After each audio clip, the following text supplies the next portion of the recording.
need to move on. I got 6 days to mess with you. Raider Nation has no case of the Mondays today. 10-2, a thing of beauty. Oakland came back from a 15-point deficit to defeat the Bills 38-24 and remain one game ahead of the Chiefs in the AFC West. Derek Carr is the first player in NFL history with 5 game-winning touchdown passes in the fourth quarter or overtime in a season. Stephen A., good Raiders or bad Bills?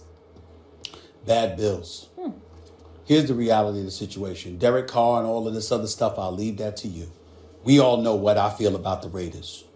This is Rex Ryan, whose signature is defense, who's got a ring as a coordinator, or at least on the defensive side of the ball, because it was really Marvin Lewis who was the coordinator at the time. What I'm saying to you is this. His signature is defense. He is a head coach in this league because of defense. And on top of it all, he turned around and hired his brother, who's also a defensive mind. They're both on the same team. 29 unanswered points in the last 18 minutes? Oh, inexcusable. Inexcusable. I don't care what anybody says. Let me tell you something right now.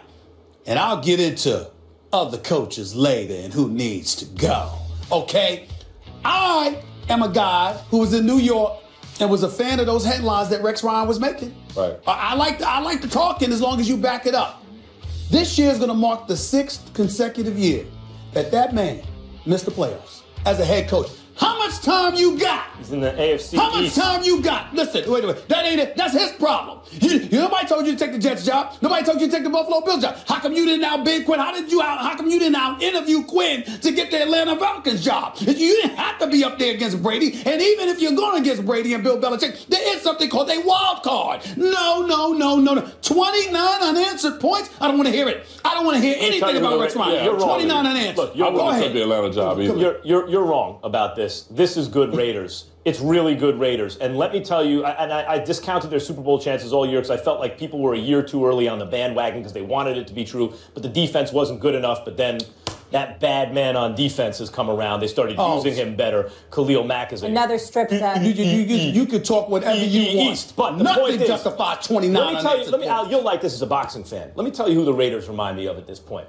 Julio Cesar Chavez, senior, not junior, where you feel like you're doing good early against him sometime. And by the end, he's running over you because he closes the show. Derek Carr and the Raiders are like a fighter built for 15 rounds. And this is the reason I thought they'd win this game. They're down 10-9 at the half, so it looks like a tough defensive struggle and the kind of game the Bills want. Then the Bills go up 24-9. Like, don't just gloss over that part. The Bills are playing really well. And at a certain point, Derek Carr, I mean, yeah, you got Toomer and Crabtree. They both caught touchdown passes in that comeback. And Murray ran 2 in. But Derek Carr, at a certain point, it kicks in. This is the time I got to take over the game. And that's not good Raiders. That's great Raiders. And they have been fantastic late in games this entire season. Well, you know what? Let me address your Rex Ryan issue. I wouldn't have took the Atlanta job because their defense was awful. At least give me something to work with. And that's why he took from the Jets to Buffalo, because they were still ranked a top 10 defense. So I understand that aspect of it. Let's give Derek Carr a little bit of love here. Derek Carr's been doing this all season. MVP candidate. 2 wide receivers that have been outstanding. Got a 3rd wide receiver in Seth Roberts, who continues to emerge in this offense. Lamar Murray, you talking about Murray running the football, doing a great job.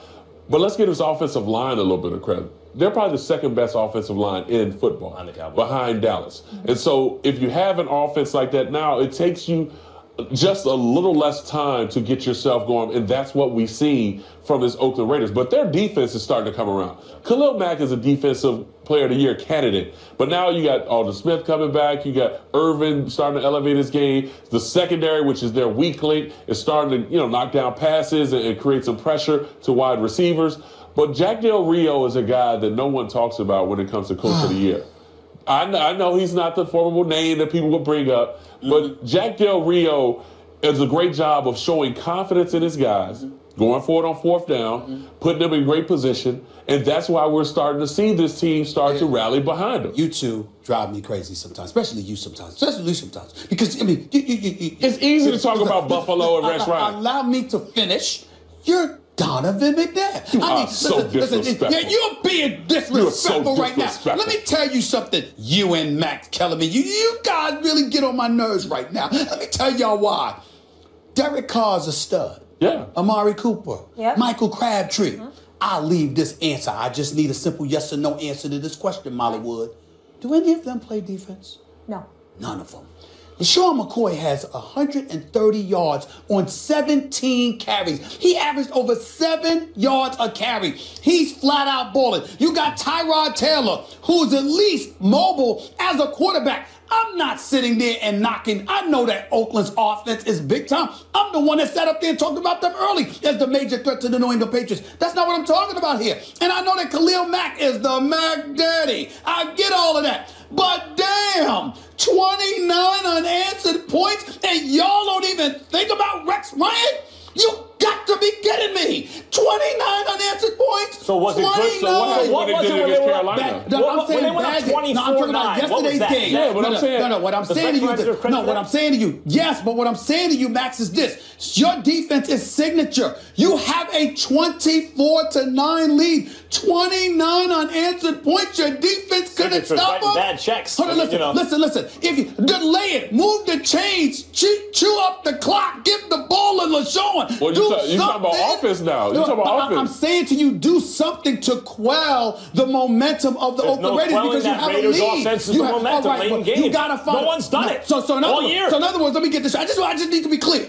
You two are perfectly fine with the fact that a guy who has missed the playoffs for 5 straight years, okay, whose signature is defense, that's why he got it. This is a guy that we call arguably the best defensive coordinator in football going into the season because of what he's been able to do with defenses, even though he don't know a damn thing about offense. You are perfectly fine with Rex Ryan allowing 29 unanswered points, and you got nothing to say about that? Well, nothing? If that's the case, then we can talk about the defensive coordinator of Carolina, defensive coordinator of Denver Broncos. We have. Right. So we have. How come you haven't said anything about Rex Ryan? Because all we're talking about is defensive coordinators. Let's give a little credit to what we see from Derek Carr. The reason and his offense. There's a reason that we haven't said anything about Rex Ryan. Because the question is it good Raiders or bad Bills? So obviously, it has to be some of both. But if you want to put it to me point blank and I have to choose, that's good Raiders. That's great Raiders. Yeah. If they haven't been doing this all year, if it was fluky or something like that, had the Bills shown to have a porous defense early in the game, if the Bills looked like they weren't ready for the challenge, if heading into the game, no one thought the Bills had a shot, that would be one thing. But heading into the game,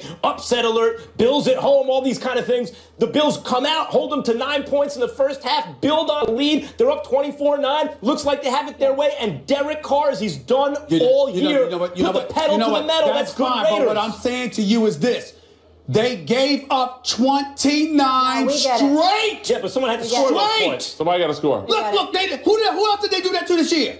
Who? I don't know about 29, but they come back to 18. Who did the Raiders drop 29 straight unanswered to this year? Anybody? Anybody got anybody? Yeah, but they've come back for more than I'm not taking anything away from them. I'm saying, how do y'all not bring up Rex Ryan? My God, I want to work for y'all. I'll have a job for the rest of my life with y'all. If you're Derek Carr, you want to work for me, sure. If you work with the Rams, you gotta go. You gotta go there. You gotta go, man. You gotta go. 10-2, no joke. Donovan, always good to see you. Great to have you. I want to work for them, Molly. I want to work for them. Clearly, mediocrity doesn't matter. You already work for me. What are you stressing? We're going to talk about the Big Blue. The Giants were on a 6-game win streak entering Sunday, but the Steelers quickly putting an end to that 24-14. Big Ben made sure everybody was eating. Ladarius Green, Antonio Brown, Le'Veon Bell all showed up big. Meanwhile, Eli had his 12th interception of the season, tied for 5th in the league. Max Kellerman. I know. I feel you. Were we wrong to consider the Giants? You all right, man? Huh? You all right? What? I mean, listen. I mean, we know that you. We know you tried to call in sick. But we pull rank on you collectively. We you don't get to hide. That's not what first take is. You hide. Take your time. Who? Take your time. What happened? Let me ask. Yes. Were we wrong to consider the Giants a serious threat in the NFC? No, they are a serious threat, but they are fatally flawed as many, or seriously flawed as most teams in the NFL are. Right. In the Giants' case, it's the offensive line primarily. And their defense has come around. They've spent a lot of money on it in the offseason. It's made a lot of strides and made stands when it's had to generally throughout the course of the season. And especially the safeties, but even the linebackers have been playing a lot better. The middle is not so soft anymore. The front four and the corners have been good throughout the season, I think. And so that's good, and you know Eli can get it done when it counts, and they have tremendous receivers, but the offensive line is flawed. And so they have no running game. They have no elite back, but they also don't block for them well. And Eric Flowers, was their first-round draft pick, who some thought maybe that's the most talented guy in that draft, even if he's not the most finished product, is basically beaten on every play. I mean, he gets called for holding, and it turns what should have been a pass interference for Odell Beckham into a safety, 2 points, plus they get the ball. That was a key point in the game. But the Giants, even then, against the Steelers team that was playing better than they had recently, the Giants had tons of opportunities to win that game. Eli throws the pick in the red zone. Yeah. I mean, two of them, but the first one in particular was devastating. Just time and again throughout the course of that game, you got the sense that, like, this is still there for the Giants if they could put it together. I never got another question. I didn't see that. We didn't get that. No. And they did. Well, listen, in the end, it's a 10-point game. Yeah. And just those plays that we just mentioned, the safety plus the pick, you start adding up the points, and there's the game. Too, though. Let's not forget about that. He did. The point is, the Giants and the Steelers, both flawed teams, both teams with kind of the proverbial puncher's chance against even elite teams. And so the question simply is for the Giants, do they make it in? And I think they will. Still in prime spot for a wild card. You look at both matchups. I mean, let's just give Ben Roethlisberger a lot of credit. He plays well against Eli. It's a matchup that he looked forward to, obviously being in that same draft class. We hyped it up before the game started. And Ben played well. He's got more weapons on the outside, more weapons at the backfield. Their offensive line is not great, but they're okay. Defensive line is a question for Pittsburgh and the tackling. But more for the Giants, yes, they're in prime position to make the wild card spot. They're in a prime position to make a run in the playoffs. The question I've always had with the Giants is, where's your run game? You talk about the offensive line. I think the offensive line has done a fairly decent job for Eli because he's only been sacked less than 15 to 16 times this year so far. Getting rid of the ball quick. That's part of the plan. Well, that's what that offense is all about. Remember when McAdoo was in Green Bay, that's what we see with Aaron Rodgers. Get the ball out of your hand quick, give your guys an opportunity to make things happen on the outside. So I look for the Giants more or less of being able to try to establish some type of run game, which they don't have. Jennings is not you say elite running back. You don't even need an elite running back. You need a guy who's going to hit the hole quick. To me, he's like taking extra steps in the hole, which now everyone collapses on him, where now you put pressure on Eli. So for me, more or less, it's about their running game, not so much their defense, because their defense is playing well. Bring up Le'Veon Bell, give Eli a running back like that. Like, how much better is Eli still turns the ball over no matter who. Because he has Le'Veon Bell and Eli's got Jennings. At the end of the day, stop trying to he's trying to reach for a running back. Let's try to reach for a running back. It's not going to help. Let me also this game does not hurt the Giants at the end of the day. Let me also say this. Excuse me. We'll hear from you in a second because we all know that you always got a lot to say about the Giants. We'll certainly hear from you, Molly. You got one right. You understand what I'm saying? We all right. Celebrate. Throw a party. Excuse me. Steve and I picked a game right. Today. Yeah, today. I'm sorry. We had tomorrow next week. You talking about today? This is Monday, right? Let's go. Let's hear about your Steelers. Will you stop bullying Stephen A. Smith? Stephen A., guess what? It's all right, Molly. Your Steelers are all right. They're not real. Let me say this to you. I do know this much. Le'Veon Bell showed up yesterday. Ladarius Green had a coming out party because Ben is targeting him. You can talk all the junk about the Steelers all you want to. They just smacked your Giants around. Let's stop that. Let's stop that. Secondly, and more importantly, I will openly confess because I have class.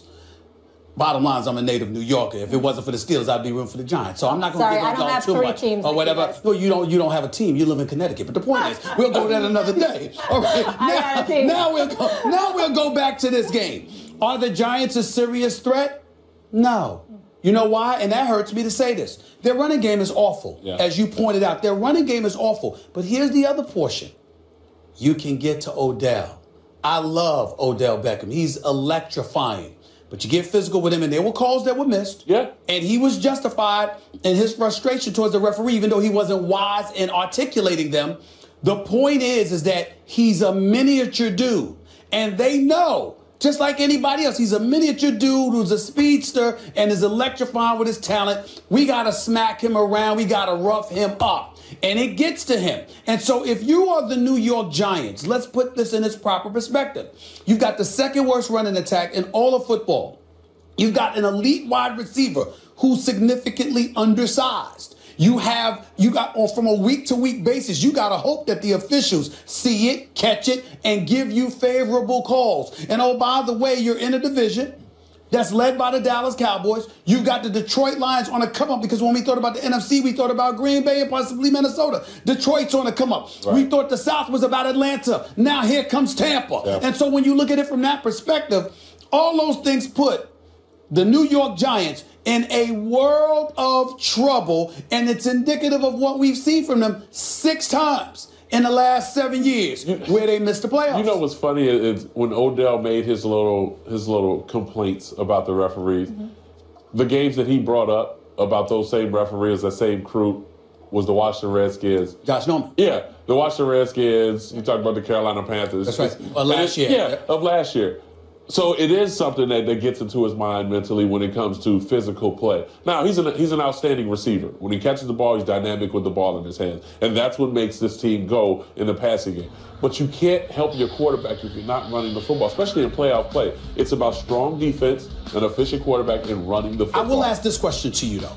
Because in my years of covering you with the Philadelphia Eagles, even though I always thought that Brian Westbrook was ultra talented, right, a lot more often than not, it wasn't running the football. It was you dipping it to, dunking it to him and letting him make plays out of the backfield. He was catching passes. It wasn't downfield necessarily per se, but you just use him as a running back. And that's what I mean about the why aren't the Giants doing that with the guys? Bring to the table. It's not just running the football. Right. It's the dynamic of lining him up at receiver, running a screen play, whatever it may be. But also about Brian Westbrook, though. Brian Westbrook will get in the hole and get 3, 4, 5 yards to carry. That's true. So that does a lot for you going on 2nd and 3, 2nd and 4. Yeah, it's good if your running back is fast. Yes, that is good. If your running back is fast, that helps. But let me just say about Odell Beckham. I want to address your Odell Beckham point. Because mine? Yes, yours. The issue for him, he had a bad game, 10 catches and 100 yards, but no touchdowns. For Odell, he didn't get a chance to dance like Antonio. Containing him because he's that great. But I do think there is something there. Like Antonio Brown seems to me to be a more mature person. Right. And for those who would take him over Odell, which I still think is obviously the majority, I am in the minority, I'd rather have Odell. But I think that has a lot to do with it. Odell, it's not so much that people get in his head, I don't think. I think when he feels like there's an injustice going on, like they're missing calls because they don't like him, or the other guy's getting away with something, he lets that affect. That's the route transfer sensitivity right there. You need sensitivity. You know what I'm saying? I get where you're coming from. I'm not going to sing the words, but I get what you're saying. Here's the deal. Here's why you're wrong. Because exactly what you just said is a form of getting into his head, because they know they're going to frustrate him and they predict that he's going to react to it. Another thing that the Giants have a problem with, Victor Cruz wasn't even targeted yesterday. And he's upset. And he's upset about it. Before Sterling Shepard wasn't targeted. But Eli apologized to Sterling Shepard. But check this out. But That's right. Upset. So here's what we had this year. We got Eli Manning. Odell was upset early. Sterling Shepard was hurt last week. Was upset last week. Victor Cruz is upset now. And we got a quarterback who's primarily throwing the football enough where there is simply no excuse not to target all the. There is no excuse why. And we still have a better record than the Steelers. And if they ran the ball a little more and therefore had a little more success, none of this would be an issue. You can't run the ball because they got a running back that runs just as fast as me and you. All right. Well, faster than me. Giants still have a better record, though. They're also second in their division. It doesn't matter. Yes, Steelers still give up a lot of yards. Unfortunately, we don't have a lot of time to get into the Steelers side of their threat. I understand that.